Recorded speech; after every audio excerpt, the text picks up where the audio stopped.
A'udzu billahi minasy syaithanir rajim.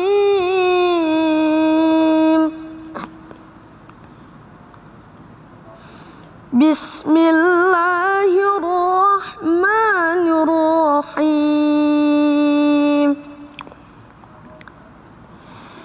Abasa wa tawalla an ja'ahul a'ma wa ma yudrika la'allahu yazakka aw yadhakkaru fatanfa'ahu dzikra amma man istaghna fa anta lahu tasadda wa ma 'alaika alla yazzakka wa amma man ja'aka yas'a wa huwa yakhsha fa anta 'anhu talahha.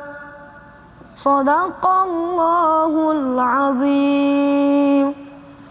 Aku berlindung kepada Allah dari godaan setan yang terkutuk. Dengan nama Allah yang Maha Pengasih, Maha Penyayang. Dia Muhammad berwajah masam dan berpaling karena seorang buta telah datang kepadanya, Abdullah bin Ummi Maktum. Dan tahukah engkau Muhammad, barangkali dia ingin menyucikan dirinya dari dosa, atau dia ingin mendapatkan pengajaran yang memberi manfaat kepadanya. Adapun orang yang merasa dirinya serba cukup, pembesar-pembesar Quraisy, maka engkau Muhammad memberi perhatian kepadanya, padahal tidak ada celah atasmu kalau dia tidak menyucikan diri beriman. Dan adapun orang yang datang kepadamu dengan bersegera untuk mendapatkan pengajaran, sedang dia takut kepada Allah, engkau Muhammad malah mengabaikannya. Maha benar Allah dengan segala firman-Nya, lagi Maha Agung. Masya Allah, Alfian dan juga Tisha. Masya Allah. Kelas berapa Alfian? 4. Kelas 4 SD. Tisha? 4. Kelas 4 SD. Masya Allah, tabarakallah. Alfian sering ikut MTQ ya? Ya, sama MHQ. Oh, MHQ. Jadi hifdzul Quran. Iya. Sampai berapa juz MHQ-nya? Biasanya? Yang juz 30 aja sih biasanya. Oh, yang juz 30 aja. Berarti udah hafal ya juz 30 ini ya? Iya. Masya Allah, berarti udah ikut MHQ 1 juz gitu ya? Iya. Kalau Tisha belajar di mana, Tisha? Belajar di ayah Belajar di ayah. sama ustadz di sekolah. Sama ustadz di sekolah, Masya Allah, tabarakallah. Tadi Alfian bacaannya bagus sekali dan alhamdulillah semua hak-hak hurufnya diberikan gitu ya. Dimulai, jadi tidak kagok gitu. Kelihatan orang membaca Al-Quran ketika diawali, apalagi surah Abasa. Surah Abasa dimulai dengan langsung huruf Ain. Kalau orang tidak terlatih biasanya Abasa wa tawalla, pakai hamzah deh, Abasa. Tapi tadi Alfian langsung membacakan Abasa wa tawalla an ja'ahul a'ma wa ma yudrika la'allahu yazzakka. Jadi jelas zai dan juga au yadza pakai zal dan juga zai jelas. Dan Tisha Masya Allah memberikan juga arti yang luar biasa kepada kita tentang bagaimana Nabi Muhammad SAW mengilustrasikan, karena Nabi itu tidak pernah salah, Nabi tidak pernah dosa, cuma Allah Subhanahu Wa Taala skenariokan supaya menjadi contoh bagi umatnya, bagi kita semua. Terima kasih banyak Alfian, terima kasih banyak Tisha, semoga menjadi anak yang soleh dan solehah. Setelah ini masih ada lagi penampilannya kan? Masya Allah, tabarakallah. Allahumma arhamna bil Quran. Masya Allah, saya mau kasih tepuk tangan dulu Ustaz. Oh, iya dong. Ustaz Zaki bagus banget jamaah. Ya Masya Allah, Allah, saya 13 keren. tahun tausiah Iya. sama Mas Fadil 10 tahun. Hah. Nggak pernah dia tepuk tangannya. Karena Bapak ngajinya nggak bagus. Ustaz Syam ngajinya bagus, saya tepuk tanganin. Iya. Tapi itu kan anak-anak tadi. Iya. Aku berlindung. Kok nggak pernah ditepuk tanganin juga? Enggak, Bapak juga kalau misalnya begitu udah tua juga, maksudnya harus ditepuk tanganin, udah tua masih bagus. Tapi ngaji tadi bagus banget, Bagus Masya Allah. banget, Sari Masya tilawahnya Allah. juga Tisha Iya, bagus Masya banget. Allah. Bagus banget loh itu. Iya. Itu Barakallah. bagus. Aku berasa lagi Kecil nonton soalnya. MTQ tau nggak sih? Wah, keren. Berasa nonton kontes gitu kan langsung. Iya, Masya Allah. karena alhamdulillah anak-anak seperti yang tampil di sini. Ah. Buat yang di rumah kan pasti, wah senang banget. Aku juga mau, aku juga ikut Ya, makanya. ikut. Tapi Ayo. ada loh cabang MTQ Ah. namanya MHQ. Ya, Syarhil Quran. Oh, Syarhil Beda lagi. Quran. Beda Ada lagi. yang ngaji, ada yang terjemahin, ada yang ceramah. Jadi Ya. bertiga Jadi gitu. tadi seperti itu. Seperti itu. Gimana kalau kita lanjut sekarang tema kita ya? Masih banyak. Kenapa sih setiap saya mau ngomong, Anda melanjutkan? Ya, kita lagi mau bahas masalah tema yang luar biasa. Apa itu? Meraih pahala dengan bersabar. Yeay. Masya Allah. Nah, buat jamaah Islam itu indah yang baru bergabung nih ya, kita lanjut lagi pembahasan kita. Nah, sekarang bicara masalah tentang kunci sabar. Nah, saya pernah dengar nih, Masya Allah nih buat jamaah Islam itu indah. Kalau lagi marah tuh sholat. Nah, pertanyaannya kita bingung. Sholat fardu udah. Apakah sholat fardu, apakah sholat sunnah? Jawabannya mohon izin penjelasannya Ustaz Zaki. izin Silakan. guru-guru Fadhol. semuanya. Baik, jemaah Islam itu indah yang dirahmati oleh Allah Subhanahu wa taala. Allah Subhanahu wa taala berfirman, "Ya ayyuhalladzina amanu ista'inu bis-sabri was-shalah." Jadi Allah Subhanahu wa taala ingatkan kepada kita kalau terjadi apa-apa dalam kehidupan kita, kita minta pertolongan kepada Allah Subhanahu wa taala dengan sabar dan dengan salat. Sabar kemudian salat. Dua hal ini tidak mudah dilakukan kecuali orang-orang yang memiliki keterikatan yang kuat kepada Allah Subhanahu wa taala, memiliki keimanan yang kuat kepada Allah Subhanahu wa taala. Kita lihat dulu teman-teman sekalian mengenai sabar. Sabar ini banyak sekali dibahas di dalam Al-Qur'an, bahkan dijelaskan sabar itu pahalanya tiada batas. Kalau kita tahu kalau kita beramal soleh, maka pahalanya itu atau balasannya itu 10 sampai 700 kali lipat. Namun sabar itu Masya Allah teman-teman sekalian, sabar itu pahalanya tiada batas. Termasuk juga puasa kan? Oh iya, benar, puasa Ustaz itu Zaki. kan balasannya adalah di atas tanggungannya Allah. Kenapa? Karena di dalam puasa itu ada sabar. Masya Allah. Di dalam puasa ada sabar. Kita sabar dalam menahan lapar, menahan haus. Di dalam puasa kita sabar melindungi anggota tubuh kita terhindar dari berbagai macam maksiat. Maka pahalanya juga atas tanggungan Allah. Begitu pula dengan sabar. Sabar ini teman-teman sekalian, Rasulullah Shallallahu Alaihi Wasallam ingatkan ketika Rasul melihat ada seorang wanita yang menangis, berteriak dengan sangat luar biasa, memukul-mukul pipinya di atas kuburan, maka Rasulullah ingatkan sabar itu di awal. Kemudian orang itu berpikir, engkau ini siapa? Aku tidak perlu nasihat-nasihat dari engkau. Dia tidak menyadari bahwa itu adalah Rasulullah. Apa maksud Rasulullah? Sabar itu di awal, sejak awal. Ketika kita mendapatkan ujian-ujian kesedihan, ketika kita mendapatkan sesuatu yang menyakitkan hati kita, membuat kita marah, sabar di awal. Sabar membuat kita menjadi tenang. Sabar membuat kita menjadi berpikir secara logik, berpikir secara baik, sehingga akhirnya mengambil keputusan dengan tepat. Tapi kalau di awalnya sudah diisi dengan marah, di awalnya sudah diisi dengan menangis, meraung-raung, bagaimana kita bisa tenang dalam menghadapi segala macam persoalan hidup, apalagi mengambil keputusan yang tepat. Sehingga Allah mengingatkan kepada kita semua, kalau terjadi apa-apa kepadamu, sabar dulu. Sabar ini luar biasa, nanti di hari akhir ada malaikat-malaikat yang menjaga pintu surga juga akan menyambut orang-orang yang sabar. Apa kata malaikat? Salamun alaikum bima sabartum. Salam sejahtera untuk orang-orang yang sabar. Saking sabar ini luar biasa, dimiliki oleh orang-orang yang tertentu saja. Juga di dalam surah Al-Baqarah 155 sampai 157 juga lagi-lagi diucapkan mengenai sabar ini. Dalam kehidupan kita, teman-teman sekalian, Allah tidak akan pernah berhenti dalam menguji kita dengan berbagai macam hal. Walanabluwannakum bisyai'in minal khaufi wal ju'i wa naqsin minal amwali wal anfusi was samarat wa basyirus sabirin. Alladzina idza asabathum musibatun qalu inna lillahi wa inna ilaihi raji'un. Dalam Al-Baqarah 155 sampai 157, Allah sudah menerangkan kita pasti akan diuji sama Allah dengan apa? Dengan yang namanya minal khauf, dengan namanya ketakutan. Jadi dalam kehidupan kita ini kadang-kadang kita diuji dengan psikologis kita teman-teman sekalian. Kemudian diuji dengan minal ju', dengan kelaparan, atau kadang-kadang dengan fisik kita, Allah uji kita. Kemudian Allah uji kita dengan kehilangan harta, dengan finansial. Ada sebagian yang hidupannya Allah uji dengan keadaan perekonomian yang sulit misalnya. Kekurangan harta, kekurangan jiwa, kekurangan buah-buahan. Kadang-kadang Allah uji kita juga dengan sakit kita atau dengan perkara-perkara yang lain. Wabasyirus sabirin, beritakan kabar gembira untuk orang-orang yang sabar. Siapa mereka? Kalau diberikan ujian oleh Allah, dia tahu bahwa semuanya dari Allah, akan kembali kepada Allah. Semua titipan Allah kok, bukan semua ini saya yang punya. Jadi suka-suka Allah mau berbuat apa saja kepada kita, hanya kita minta kepada Allah sabar. Kemudian yang kedua, salat. Perkara sholat ini luar biasa teman-teman semua. Ingat, sholat ini diberikan oleh Allah ketika Rasulullah SAW mengalami tahun-tahun kesedihan. Yakni ketika pamannya atau ketika istrinya meninggal dunia. Allah berikan hadiah luar biasa yaitu sholat. Ingat juga pada saat Perang Badar di tahun 2 Hijriah. Pada saat itu umat Islam jumlahnya hanya 313 orang saja melawan 1000 orang kafir Quraisy. Maka apa yang terjadi teman-teman sekalian? Rasulullah SAW yang menyadari begitu sedikitnya jumlah umat Islam dan sedikitnya perlengkapan persenjataan yang hendak melawan kafir Quraisy, apa yang Rasul lakukan untuk meminta pertolongan kepada Allah selain sabar adalah sholat.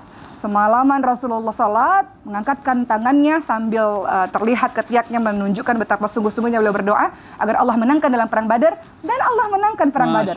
Secara logika manusia nggak masuk akal. Namun akhirnya Allah memberikan ribuan malaikat untuk membantu umat Islam menang dalam perang tersebut. Sabar dan sholat menjadi penolong kita, insya Allah. Iya, pokoknya sabar dan sholat ini pasti akan menolong kita ya. Iya. Pada saat kita itu mau sholat itu sholat wajib atau sholat sunnah, ini Masya Allah semuanya dua-duanya perlu dilakukan nih pada saat kita lagi apalagi bulan galau. puasa ini sholatnya kan banyak teman-teman boleh pilih. Iya. Sholat duha, mau sholat tahajud, mau sholat taubat, mau sholat hajat. Masya Allah. Sholat Terima sunah kasih wudhu, banyak apapun. Ustazah Oki atas penjelasannya. Nah ini buat jamaah Islam itu yang ada di rumah. Saya tadi tertarik dengan pembicaraan Ustazah Oki bicara masalah orang tentang diuji kesabaran. Ya namanya diuji kesabaran ini bentuknya pasti macam-macam dan Allah akan memberikan kepada orang yang tepat gitu loh ya kan. Memang itu dia mampu menjalankan itu. Nah tadi dibilang kalau misalnya orang miskin bagaimana? Nah saya pernah dengar orang miskin ini Rasulullah bilang akan masuk surga lebih cepat dibandingkan orang kaya. Nah bagaimana nih? Mohon maaf nih Ustadz Maulana nih tiba-tiba ada ujian Ustadz Maulana jatuh miskin. Jadi ini bagaimana Ustadz Maulana menghadapi ujian tersebut? Ini kan harus ada contoh praktek, tausiahnya biar lebih mengena. Mohon izin silakan Ustadz. Baik, kepada jamaah yang dimuliakan oleh Allah, Masya Allah, Tabarakallah, hari ini kita betul-betul belajar banyak hal tentang kesabaran. Kesabaran orang tua terhadap anaknya. Ingat ya, yang atas dari bawah itu namanya sabar. Kalau yang bawah ke atas namanya taat. Nah, dalam hal ini kesabaran yang luar biasa yang ditimpa oleh orang miskin. Sehingga orang miskin itu lebih dahulu masuk surga dibanding orang kaya karena kurang hisapnya, perhitungannya. Yang paling cepat keluar dari bandara yang tidak punya bagasi. Yang ada bagasi pasti nungguin. Semakin banyak bagasi semakin lama Tergantung nunggunya. airline, ada yang makin lama banget ya. Tahu-tahu barangnya masih ketinggalan nih. Atau nyasar ke kota lain. Nah dalam hal ini Masya Allah Tabarakallah. Begitu pula orang miskin itu, Masya Allah Tabarakallah. Kata Nabi paling banyak di surga orang miskin. Kenapa bisa? Sosok orang miskin datang mengadu kepada Rasul. Ya Rasulullah, enak orang kaya. Bisa naik umroh tiap saat, bisa berangkat haji tiap tahun, bisa berjihad dengan hartanya. Kami ini bagaimana dengan orang miskin?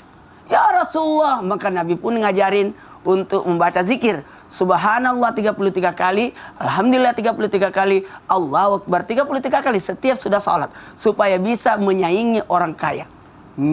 Dan ternyata orang miskin ini sudah melakukannya. Tidak lama kemudian dia datang lagi mengadu kepada Rasul. Ya Rasulullah, ada apa lagi? Kan sudah kasih amalan kan supaya bisa menyaingi orang kaya. Membaca tasbih subhanallah 33 kali, alhamdulillah 33 kali, Allahu Akbar 33 kali, setiap sudah salat. Kata orang miskin itu, ya Rasulullah, dia baca juga. Orang kaya baca juga. Iya, nggak ada saingannya bertambah dong ya. Jadi orang kaya baca juga. Kata Nabi, kalau begitu, engkau kalahkan dia dengan kesabaranmu. Jadi sebenarnya orang miskin itu bisa mendapatkan kemuliaan dengan kesabaran yang menimpa atasnya dengan jalur kemiskinan. Masya Allah Tabarakallah. Puasa mengajarkan bagaimana kita merasakan kelaparnya orang miskin. Kita ini maaf ya, orang berada, orang mampu itu mungkin merasakan lapar ketika dia berpuasa. Sementara orang miskin di dalam bulan Ramadan, di luar Ramadan sama-sama lapar. Nah, artinya apa? Ini pembelajaran buat kita untuk bisa merasakan betapa besarnya pahala kesabaran sehingga kita diajar untuk belajar lapar yang dirasakan orang miskin. Menahan diri supaya apa? Mengendalikan nafsu. Dari kesabaran yang dirasakan orang miskin itu luar biasa. Ridho atas ketentuan Allah, menerima takdir Allah. Ingat, atas apa yang engkau beri namanya ikhlas. Tapi atas apa yang kau terima namanya ridho. ridho akan takdir yang Allah tetapkan atasnya, sehingga dia mendapatkan, orang miskin itu mendapatkan kemuliaan.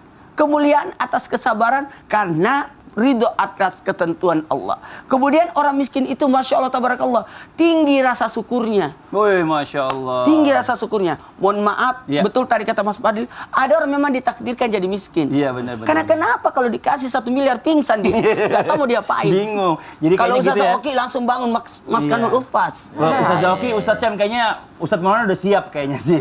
Udah siap. Dari tausiahnya itu. Bukan, maksudnya udah siap buat kisah hikmah nanti. gitu. Kisah hikmah nanti kan ada kisah hikmah. Oh, Kita lanjut ya. Buat jamaah Islam yang ada di rumah, kita lanjut lagi nih, Masya Allah nih. Waktunya kita menjawab pertanyaan masuk yang dikirimkan oleh jamaah Islam yang ada di rumah. Kalau gitu kita masuk ke segmen Tanya Dong Ustadz. Kami semua tanya dong Ustaz. Oke, kita masuk ke pertanyaannya dari Instagram hamba Allah. Nah, ini Assalamualaikum Ustadz. Waalaikumsalam Warahmatullahi wabarakatuh. Saya mau bertanya, kadang yang memancing kesabaran kita tuh bukan orang lain yang jauh, tapi justru orang terdekat kita. Tapi benarkah kesabaran itu sangat sulit dikendalikan, apalagi datangnya dari keluarga terdekat dan pasangan kita, Ustadz? Nah, ini Ustadz Syam nih, mungkin Iya. pasangan-pasangan muda nih kesabaran juga lagi diuji ya, karena dari Subhanallah. perbedaan budaya dan lain-lain. Makanya dalam Al-Quran yang diberikan contoh fasaburun jamil itu salah satunya adalah Nabi Yusuf alaihissalam. Jadi kalau berbicara tentang mukjizat Nabi Yusuf alaihissalam yang mungkin kalau kita tanya mukjizat Nabi Yusuf ganteng, mukjizat Nabi Yusuf tampan, Saya dong. rupawan gitu ya. Yang teringat selalu gantengnya saja. Padahal ada kelebihan Nabi Yusuf itu, Nabi Yusuf alaihissalam adalah seorang nabi yang sangat sabar juga. Masya Allah. Ya, sabar menghadapi daripada saudaranya, sabar menghadapi ratu yang sangat cantik Zulaikha, sabar ketika difitnah. Sabarnya Nabi Yusuf luar biasa ujiannya. Maka ujiannya memang datang dari orang-orang terdekatnya. Lalu bagaimana caranya agar Nabi Yusuf alaihissalam bisa bersabar? Nabi Yusuf yang pertama menekankan agar takut kepada Allah Subhanahu wa taala. Masya Jadi Allah. takutnya hanya kepada Allah Subhanahu wa taala. Kalau takutnya sama manusia mah pasti kita akan diuji sama manusia. Yang nguji kesabaran kita memang bukan orang jauh. Kalau orang jauh komentar jelek di sosmed mah tinggal diblokir aja. Tapi kalau yang komentar jelek saudara kita gimana bisa blokirnya? Itu gimana bisa dengan menghapus, menghilangkan, itu tidak bisa. Maka subhanallah dengan takut kepada Allah. Jadi otaknya tuh pikirannya ke Allah aja, Allah aja, Allah aja. Maka ketika sudah Allah pikirannya, insya Allah bisa membantu dia untuk lebih bersabar lagi. Oh, Masya Gitu. Allah. Tapi dulu saya setuju. Ustadz Maulana ganteng kayak Nabi Yusuf. Kalau sekarang saya udah nggak setuju. Kenapa? Karena dia belum laku lagi. Oh gitu ya, dulu itu ya. Jadi ada ini peralihan Iya, ya. peralihan. Masya Allah. Kita lanjut lagi nih buat jamaah Islam yang ada di rumah, Masya Allah ya.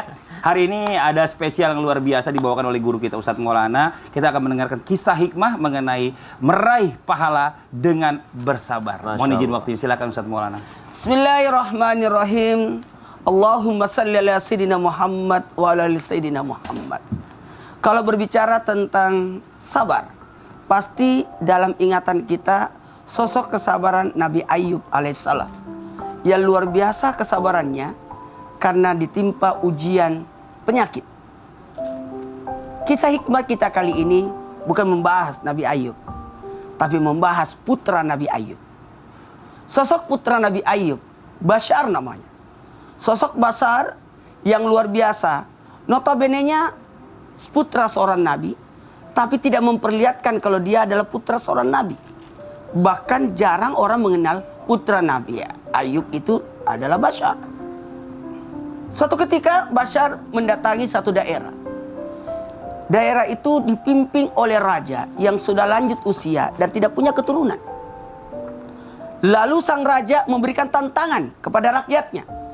Siapa yang bisa menjaga janji amanah ini, mampu bersabar akan 3, sanggup berpuasa di siang hari selama 3 tahun berturut-turut, sanggup salat malam, tidak tidur kalau malam karena dia salat malam selama 3 tahun, dan sanggup tidak marah dalam 3 tahun. Tahu, semua rakyatnya tidak ada yang acungkan tangan, tapi sosok Bashar yang ada pada saat itu ngangkat tangan, saya. Maka sosok Basharlah yang menjalankan amanah itu lewat kesabaran, yakni menjalankan ketaatan, tidak makan di siang hari karena puasa, tidak tidur di malam hari karena dia berpuasa, salat malam, dan tidak marah. ketiga-tiganya ini diuji. Dan luar biasanya Bashar mampu menjalankan amanah itu. Dan yang menarik sekali, kaumnya, rakyatnya yang saat itu dipimpinnya oleh Bashar ternyata mengujinya. Ketika ada terjadi perang, kata rakyatnya, kami tidak mau ikut berperang. Kami hanya ingin ikut berperang kalau jamin diri kami tidak ada yang mati, tidak ada yang gugur satu orang pun. Dan apa kata Bashar? Saya jamin atas izin Allah tidak ada satupun yang jadi korban. Dan tahu siapa itu Bashar? Bashar itu adalah Nabi Zulkifli yang mampu memegang amanah.